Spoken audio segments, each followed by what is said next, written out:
Salut, je m'appelle Louise et cette année j'ai décidé d'agir localement contre le réchauffement climatique.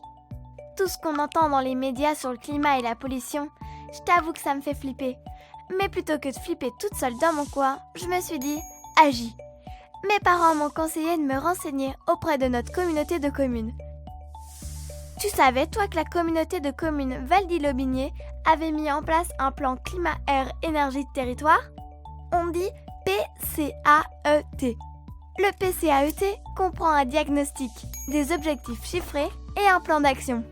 En gros, c'est une sorte de boîte à outils qui va nous permettre ensemble de faire face aux défis climatiques actuels, en réduisant les émissions de gaz à effet de serre, en améliorant la qualité de l'air et en produisant autant d'énergie qu'on en consomme d'ici 2040. Maintenant, je suis calée sur le sujet, alors laisse-moi te donner quelques exemples dans 3 secteurs clés. Le bâtiment, qui consomme le plus d'énergie, l'agriculture et les transports, qui émettent le plus de gaz à effet de serre et des polluants atmosphériques. Cela dit, l'agriculture peut stocker le carbone et produire beaucoup d'énergie renouvelable.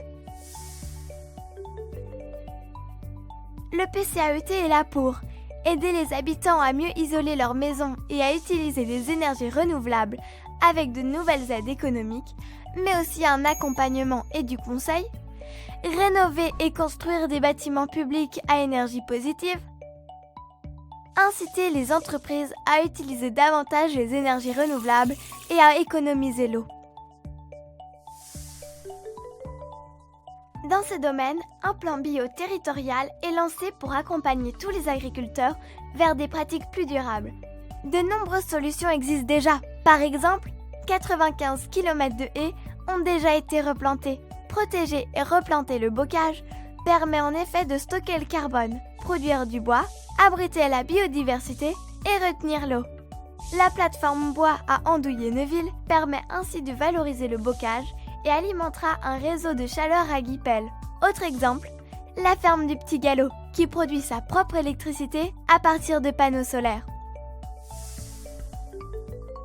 Le PCAET va ici inciter les gens à lâcher la voiture solo pour le covoiturage, les transports en commun et le vélo. D'ailleurs, sais-tu que la communauté de communes propose un service de location de vélo à assistance électrique depuis 2012 ainsi qu'un service d'autopartage? Ce sont quelques exemples, mais le plan en comporte plein d'autres. C'est vrai que tous ces objectifs sont super ambitieux, mais en même temps, c'est motivant de savoir qu'il existe des solutions. Et plus on sera nombreux à participer, plus on aura de chances d'y arriver. Alors, je compte sur toi.